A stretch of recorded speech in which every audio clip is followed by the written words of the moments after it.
Good morning all of you. Mathematics online classes में एक बार फिर से आपका स्वागत है। आज एक क्लास शुरू करें इससे पहले आपको बता देते हैं कि इससे पहले वाली क्लास में अपना कहाँ तक मैटर हो गया था। तो हम एक समान अभिसरण के परीक्षणों की बात कर रहे थे, उसमें हमने दो परीक्षण पढ़ लिए थे। एक हमने पढ़ा था एमएन परीक्षण, एक हमने पढ़ा था वॉयस्ट्रोस परीक्षण। दोनों ही परीक्षण इंपॉर्टेंट है, एग्जाम में आ सकते हैं और आसान भी है, आपने देख लिया है। कुछ नहीं है, केवल परिभाषाओं का खेल है। जो वॉयस्ट्रोस परीक्षण है उसमें वो जो अपने नोट लगा के पॉइंट लिखा है, थ्योरम थी उसका, उसकी सहायता से वो प्रूफ होगा। ठीक है, तो कंडीशन याद रखिए, उसके बाद कुछ भी नहीं है। अब जो हमने परीक्षण किए हैं इन्हीं पर आधारित, हालांकि परीक्षण अभी खत्म नहीं हुए, एक दो परीक्षण और है। ठीक है, लेकिन जो अभी हमने पढ़ा है वॉयस्ट्रोस परीक्षण, ठीक है, उस पे आधारित, या जो आपका एमएन परीक्षण है उस पे समझ लीजिए। अपने को कोई एक एग्जाम्पल है और ये श्रेणी दी गई, इसका परीक्षण याद है करना है, इसका परीक्षण करना है आपको कि श्रेणी एक समान अभिसरण है या नहीं है। ठीक है, देखिए निम्न श्रेणी के एक समान अभिसरण के लिए परीक्षण कीजिए। ये श्रेणी दी गई है, इसके एक समान अभिसरण के लिए आपको परीक्षण करना है और ये क्वेश्चन इंपॉर्टेंट क्वेश्चन है, एग्जाम में पूछा गया क्वेश्चन है। ठीक है, क्या मान दे रखा है, summation nx upon 1 plus n square x square. जहां पे x का मान है वो देखिए क्या है कि 0 के बराबर 0 से बड़ा, 1 के बराबर 1 से छोटा, यानी x का मान है वो 0 और 1 के बीच में, और इनके बराबर भी हो सकता है, मतलब इनके क्लोज इंटरवल में आप ये बोल सकते हो सिंपल हो। ठीक है, तो सबसे पहले आपका काम ये रहेगा कि आप समीशन एफ एन एक्स ये सोचिए और वहां से एफ एन एक्स का मान लिखिए। ठीक है, उसके बाद में जो प्रोसेस है वो आपको एक समान अभिसरण कंडीशन का पता ही है, f n x minus f x का मापांक less than epsilon for all n greater than equal to n zero. ठीक है, तो देखिए शुरू करते हैं।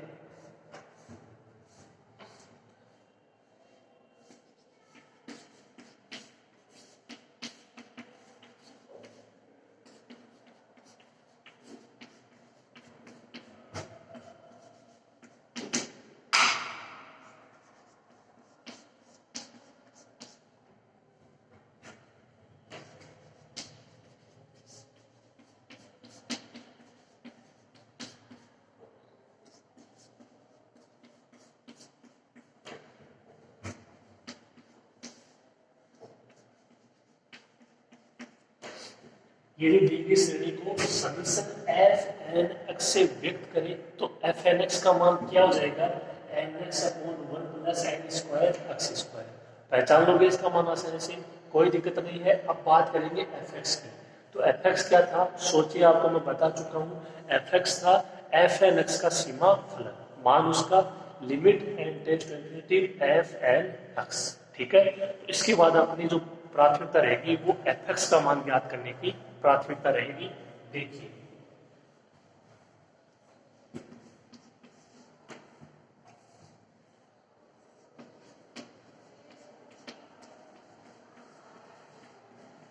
जहां बोल सकते हो कि एक्स का मान है वो क्लोज इंटरवल में है 0 1 में।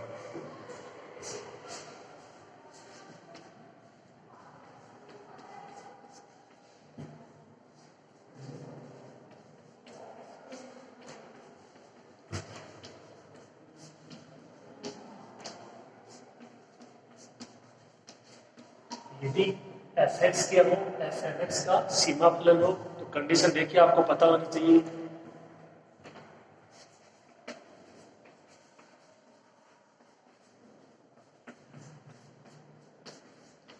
ये कंडीशन मैं आपको लिखवा चुका हूँ, limit n tends to infinity f n x is equal to f x, या f n x minus f x का मापांक लेस देन एप्सिलॉन। बात वही है जो आपने इससे पहले वाली यूनिट सेकेंड यूनिट में पढ़ी है। ठीक है, अब देखिए यहां से समान अप्लाई करते हैं।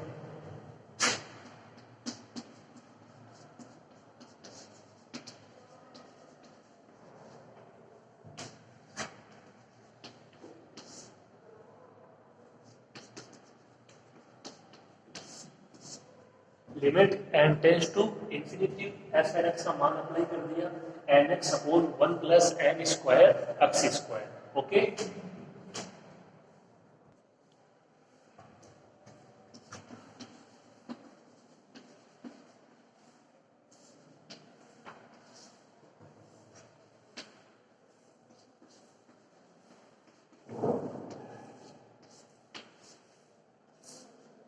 तो सबसे पहले इसको हल करेंगे अपन, एन को कैंसिल करने की कोशिश करेंगे हो सके उतना।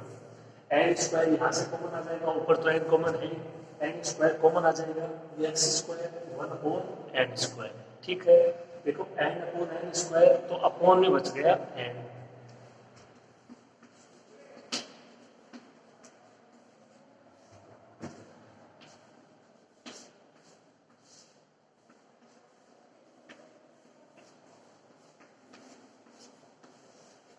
इसको क्या ऐसे लिख सकते हो, limit n tends to infinity, ये अपॉन में बचेगा एन, तो इसको अक्स के साथ ले लिया, अक्स अपॉन एन, बात वही है।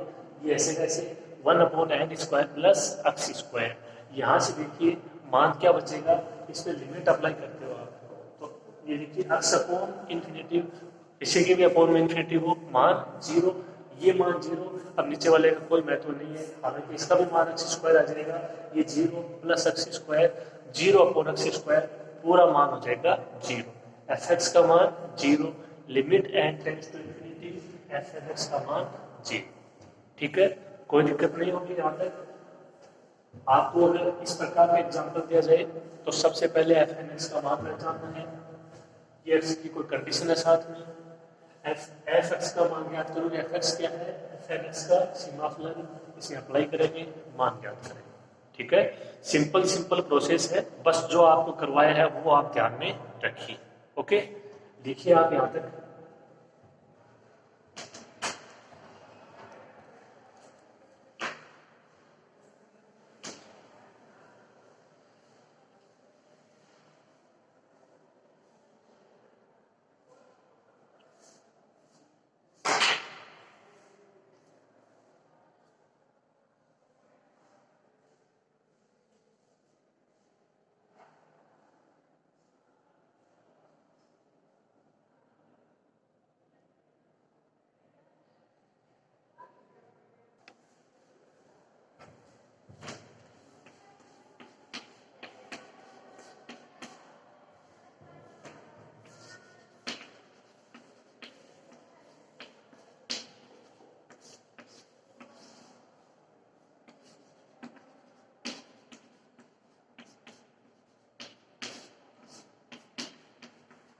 तो एक्स स्क्वायर में तो देखो यहाँ पे लिमिट अप्लाई होगी नहीं, क्योंकि एन के पदों में मान नहीं है। इस पे लिमिट अप्लाई हो जाएगी, इस पे लिमिट अप्लाई हो जाएगी, इस पे लिमिट अप्लाई होगी 0, इस पे लिमिट अप्लाई होगी 0 प्लस एक्स स्क्वायर, मान क्या आ जाएगा 0।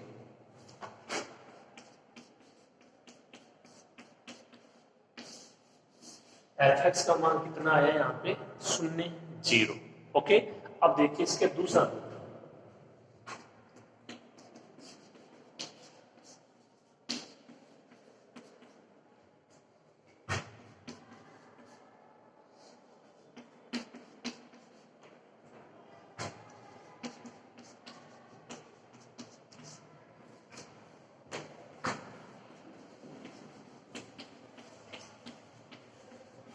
अब जो अपनी कंडीशन है वो किसी एप्सिलॉन ग्रेटर देन 0 के लिए आपको n0 का मान ज्ञात करना है, और वो कंडीशन क्या है, वो इस प्रकार है।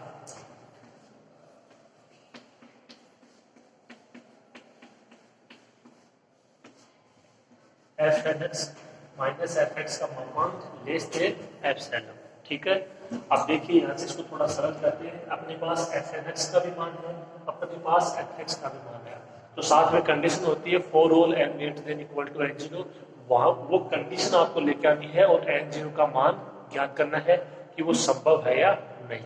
ठीक है, तो ध्यान समझिएगा आप।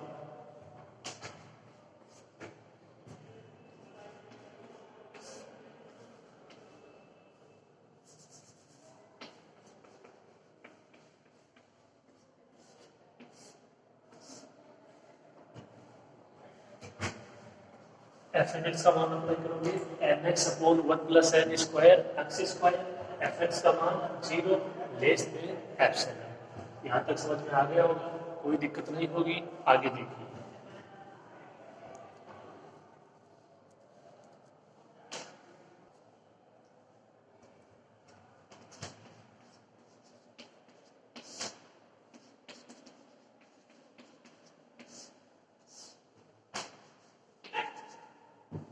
N x upon 1 plus n square x square का मापांक लेस देन एप्सिलॉन। ठीक है, जीरो का कोई मतलब नहीं है।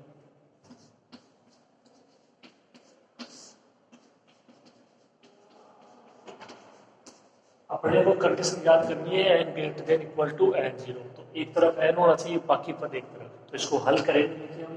तो इसको आप ना मापांक से बाहर भी ले सकते हो, कोई दिक्कत नहीं है। अब पक्षांतरण कर दीजिए।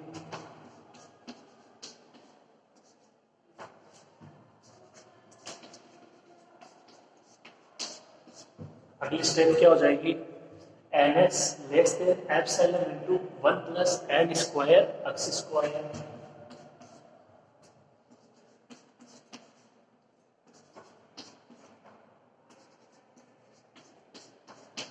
एप्सिलॉन को अंदर मल्टीप्लाई कर दीजिए, n x less than epsilon plus epsilon n square x square. Okay, या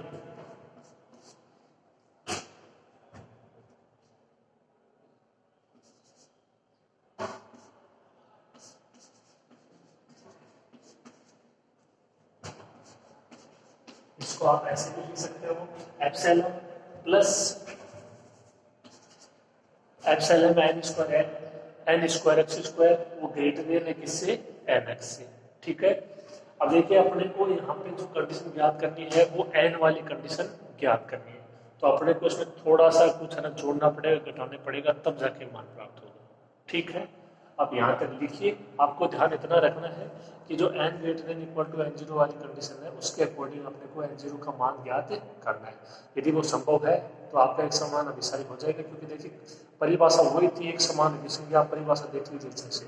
ओके, तो उसके लिए अपने को एन जीरो का एक मान ज्ञात करना जो कि एक निश्चित मान होना चाहिए। ओके, लिखो आप यहाँ तक एक बार।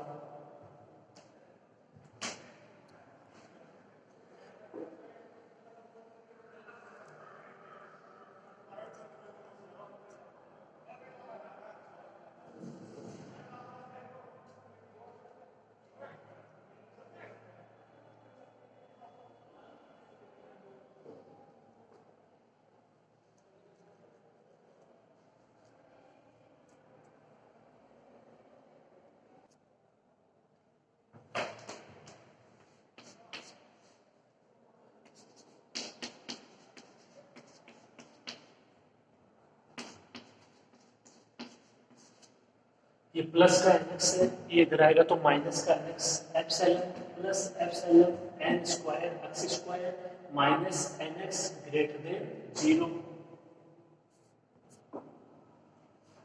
तो जो एनएक्स उधर प्लस का था वो इधर आके माइनस का हो गया।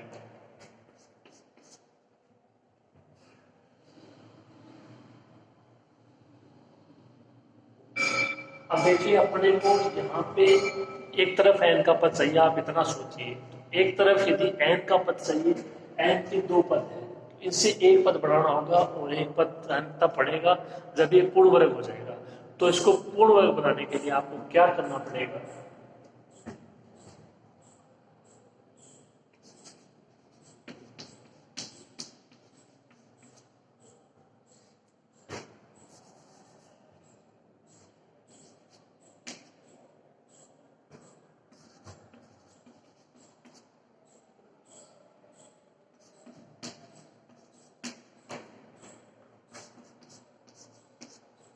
एक तो देखिए इसमें दोनों तरफ अपन ने एक जोड़ दिया, इधर भी एक जोड़ दिया, इधर भी एक जोड़ दिया। ठीक है, इसके अलावा क्या किया है,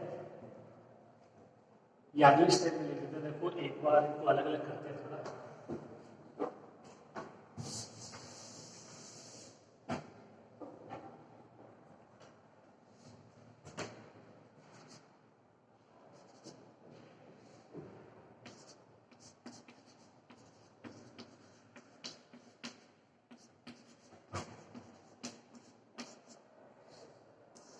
इसको अपन ने दोनों तरफ ना मल्टीप्लाई कर दिया किससे, 4 एप्सिलॉन से।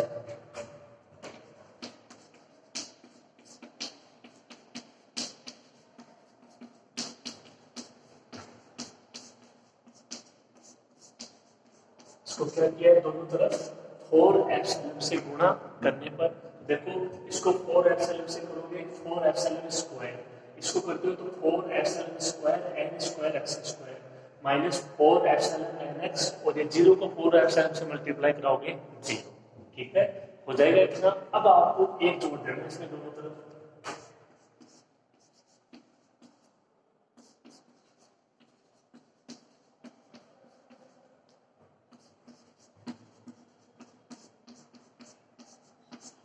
तो इधर भी एक जोड़ दिया, इधर भी एक जोड़ दिया। आगे देखिए,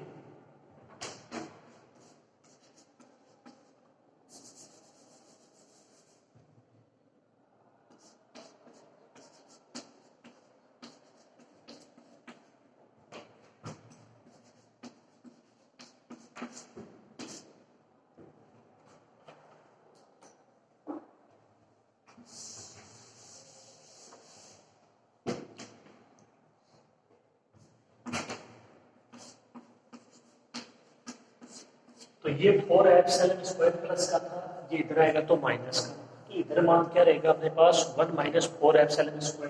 इधर मान क्या बचेगा 1 + 4ε² n² x² -4ε(x).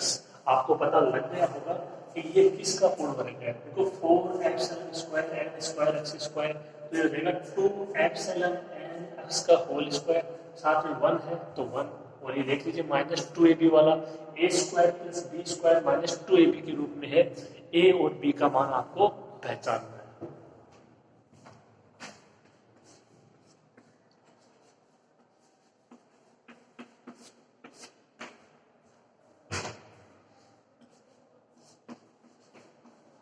अब देख लीजिए अपने पास केवल n का एक ही पद बचा है और यहाँ से आसानी से ज्ञात हो जाएगी कंडीशन n > n 0 की, बशर्ते n0 belongs to capital N होना चाहिए।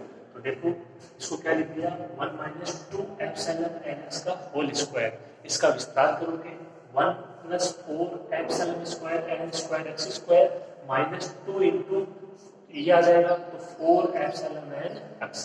ये एक बार ऐसे का ऐसे है। अब मेरे हिसाब से देखो इसमें कोई दिक्कत नहीं होगी आपको। लास्ट स्टेप अपनी ये थी, n(x) को इधर ले माइनस का हो गया, 4ε से दोनों तरफ मल्टीप्लाई करा दिया। इधर कोई फर्क नहीं पड़ेगा, यहाँ पे मान आपको सही लिखने हैं।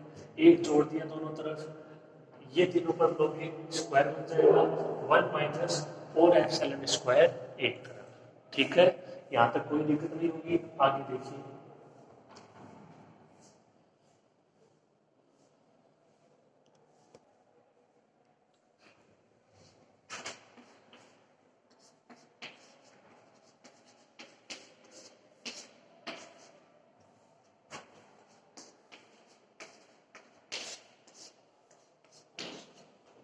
अब स्क्वायर हटाएंगे क्योंकि अपने को n का मान ज्ञात करना है। अगर स्क्वायर हटाएंगे तो दोनों तरफ अंडर रूट करेंगे 1 - 2ε(nx) और यहाँ से इसकी पावर हो जाएगी 1/2। 1 - 4ε² की पावर 1/2।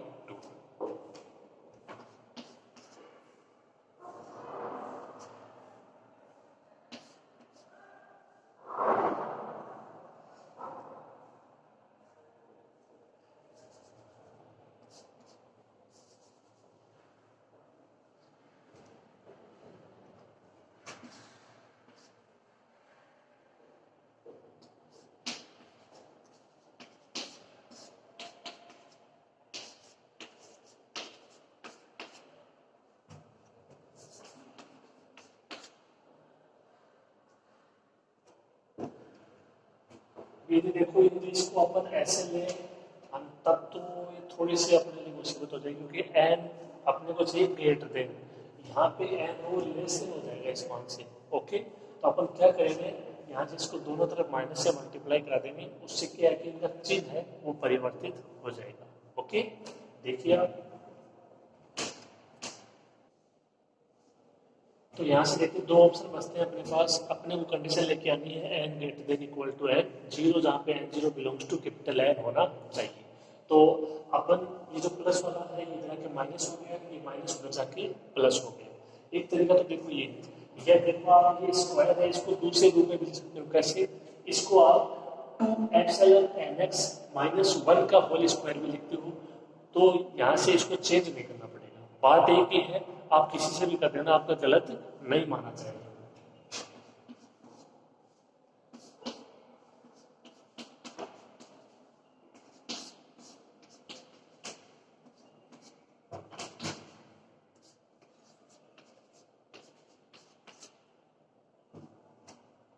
ये इस तरीके से आ जाएगा।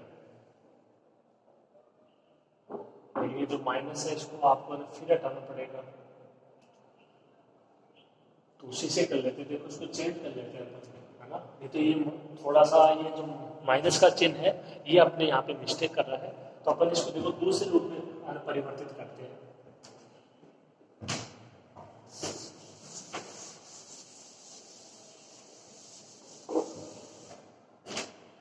इसको देखो आप ऐसे भी लिख सकते हो,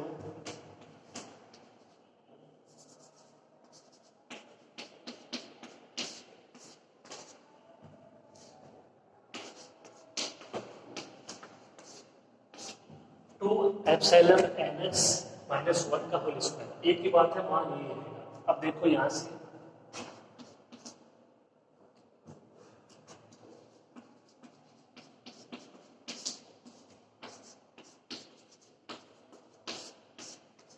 स्क्वायर हटा देंगे तो दोनों तरफ पावर लग जाएगी 1/2।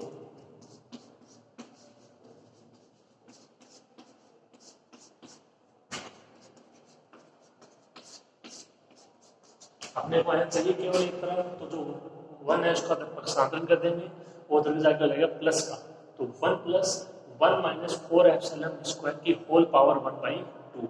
इधर मान बचेगा 2 एप्सिलॉन एन एक्स।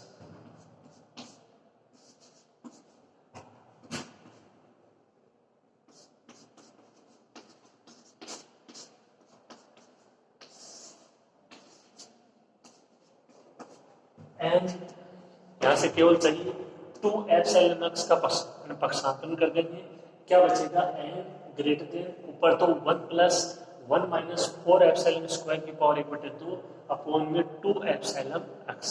अब एक्स देखिए अपने पास ना किस रूप में परिभाषित है, x belongs to a close interval 0 1। या आप ऐसे बोल दीजिए कि x का मान है वो 0 और 1 के बीच में है, के बराबर भी हो सकता है। अब ये जो मान है इनके लिए देखते हैं कि n0 है वो परिभाषित है या नहीं। ठीक है, तो मेरे हिसाब से समझ में आ गया होगा। देखो कोई ज़्यादा मुश्किल नहीं है। ओके, तो आप इसको नोट कर लीजिए थोड़ा।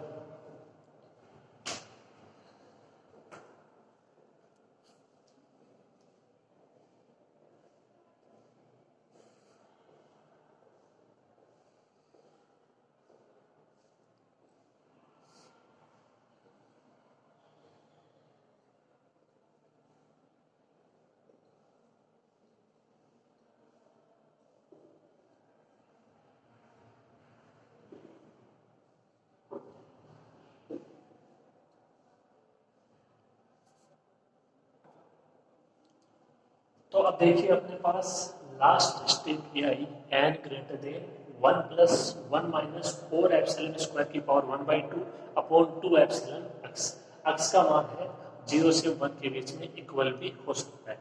देखिए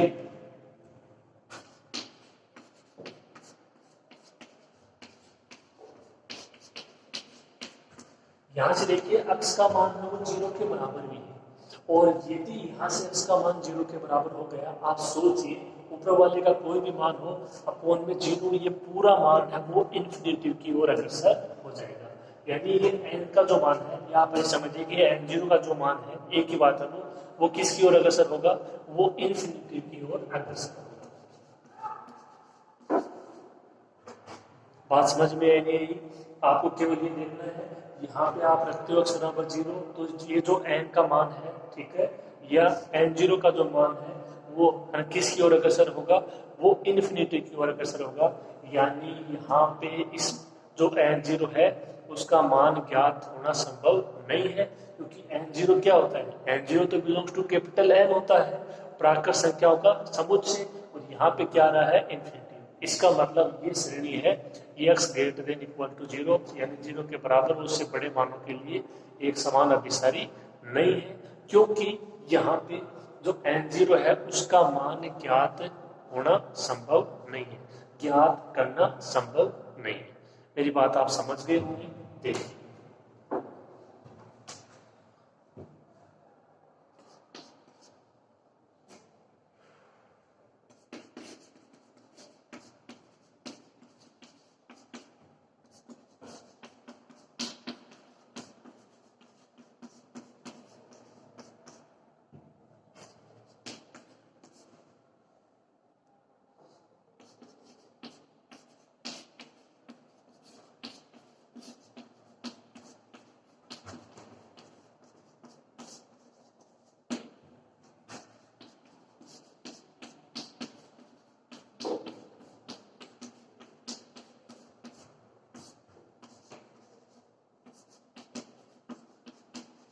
तो कंडीशन तो यही है, लेकिन देखो चेंज है वो कहाँ पे हो रहा है कि एन जीरो को है जो मान है वो ज्ञात नहीं किया जा सकता इस कंडीशन के लिए। इस कंडीशन को अपन लेके चले थे कि भाई ऐसा आना चाहिए, तो कंडीशन तो ये थी, अपने इसको हल किया, लेकिन एन जीरो का मान ज्ञात नहीं हुआ अपने से।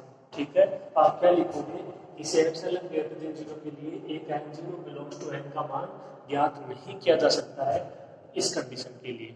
F n x minus f x का मापांक less than epsilon for all n greater than n zero, और एक समान जो अभिसरण है उसके लिए क्या था कि एन जीरो तो एक कोई फिक्स मान था, निश्चित मान था, प्राप्त होना ही चाहिए, और यहाँ पे किसकी ओर अग्रसर है, इन्फिनिटी की ओर अग्रसर है। तो वो यहाँ पे अपन ने केवल यही पॉइंट लिया है जीरो, ठीक है, लेकिन देखिए जो परिभाषा थी उसमें था कि मान है वो फिक्स होना चाहिए, निश्चित होना चाहिए।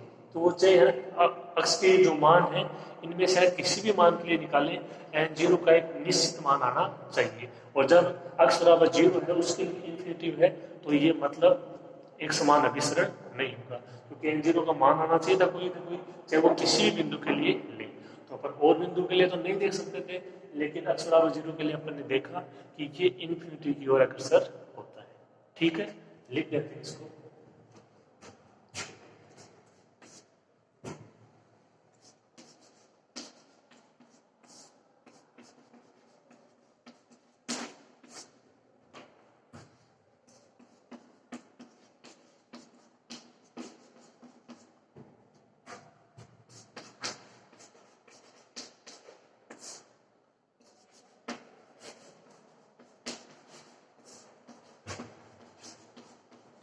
तो summation m x upon one plus n square x square जो आपको दी गई थी x greater than equal to zero के लिए एक समान अभिसारी नहीं है, और कारण क्या है, क्योंकि एन जीरो का मान वो ज्ञात नहीं किया जा सकता, इसके लिए x is equal to zero के लिए। ओके, तो ये आपका क्वेश्चन था।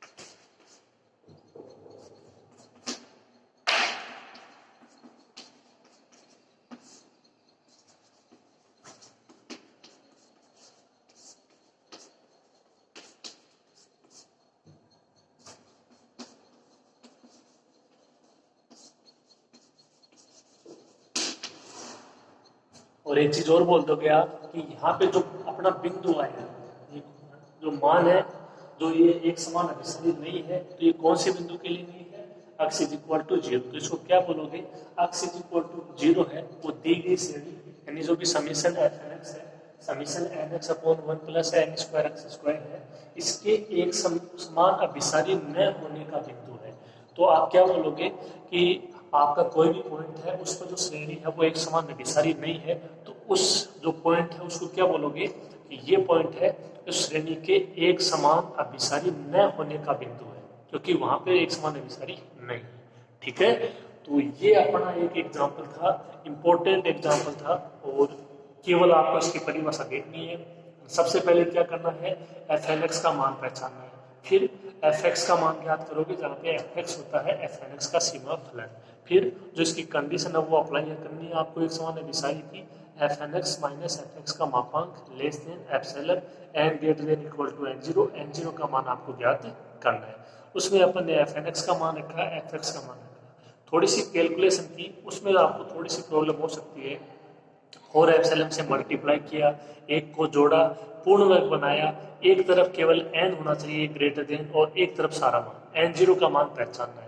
अब यहाँ पे अपन को दिया गया है कि अक्ष है वो बिलोंग कर रहा है क्लोज इंटरवल में। क्लोज इंटरवल में मतलब उसका मान 0, 1 और उसके बीच में आप कुछ भी ले सकते हो।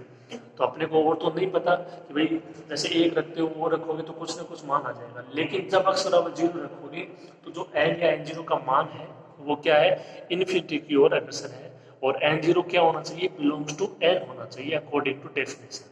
ठीक है, तो इसका मतलब अक्ष बराबर 0 पर यह आपकी दी गई श्रेणी है वो एक समान अभिसारी नहीं है, क्योंकि इसके लिए n0 का मान ज्ञात करना असंभव है। ठीक है, ये इसका कारण है। अगर आपको एक समान अभिसारी की अच्छे से कंडीशन पता है तो इसमें कोई भी दिक्कत नहीं आएगी। ये एग्जाम्पल 2-3 बार एग्जाम में पूछा जा चुका है। मैं उम्मीद करता हूं कि आपके अच्छे से क्लियर हो गया होगा, ये भी आपके परिभाषा अच्छे से क्लियर है। ओके, आप इसको पूरा कर लेना। आज की क्लास में इतना ही, मिलते हैं नेक्स्ट क्लास में। धन्यवाद।